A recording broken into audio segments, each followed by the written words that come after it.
Hello hi. ഇന്ന് നമ്മൾ പറയാൻ പോകുന്ന ഒരു പ്രത്യേക ജോണറാണ്. ചിലവർക്കൊക്കെ വളരെ ഇഷ്ടമുള്ളൊരു ജോണറാണ്. ഗസ് ചെയ്യാൻ പറ്റുമോ? Treasure hunt. അത് തന്നെ. ഒരുപാട് പടങ്ങൾ ഹോളിവുഡിൽ വന്ന് സക്സസ് ആയിട്ടുള്ളതാണ്. For example Indiana Jones, national treasure, first and second, അതെല്ലാം ഹ്യൂജ് ഹിറ്റായിരുന്നു. നമ്മളെല്ലാം എൻജോയ് ചെയ്ത് കണ്ടിട്ടുള്ള മൂവികളായിരുന്നു. അതിൻ്റെ ജോണറിൽ 2022 റിലീസായ ഒരു പടമുണ്ട്, അൺചാർട്ടഡ്. അത് 2022 പറഞ്ഞ പോലെ റിലീസായി.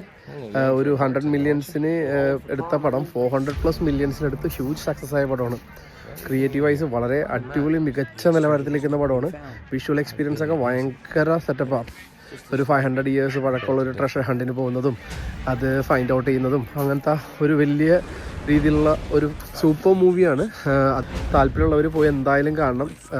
വളരെ ഇൻട്രസ്റ്റിംഗ് ആണ്. ട്രഷർ ഹണ്ടൊക്കെ ഇഷ്ടമുള്ളവർ പ്രത്യേകിച്ച്.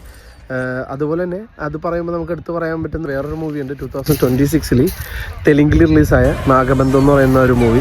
അതും ഇതേപോലെ തന്നെ ക്രിയേറ്റീവ് വൈസ് നല്ലതാണ്. ചില സീക്വൻസൊക്കെ നമുക്ക് അത്ര ഇഷ്ടപ്പെട്ടില്ലെങ്കിലും it is also a treasure hunt മൂവിയാണ്. നമുക്ക് ഈ ജോണർ ഇഷ്ടമുള്ളവർക്ക് ചിലപ്പോൾ വളരെ റീച്ച് ആവുന്ന ഒരു മൂവിയായിരിക്കും. അപ്പോൾ അതിപ്പോൾ പ്രൈം മൂവീസിൽ അവൈലബിൾ ആണ്. അപ്പോൾ താല്പര്യമുള്ളവർ ഉറപ്പായിട്ടും പോയി കാണുക. ഇതുപോലെ ഇൻട്രസ്റ്റിംഗ് ആയിട്ട് പല ജോണറിലുള്ള മൂവീസിനെ കുറിച്ച് നമ്മളിവിടെ പറയുന്നതായിരിക്കും. അപ്പോൾ keep on touch. Now sign out.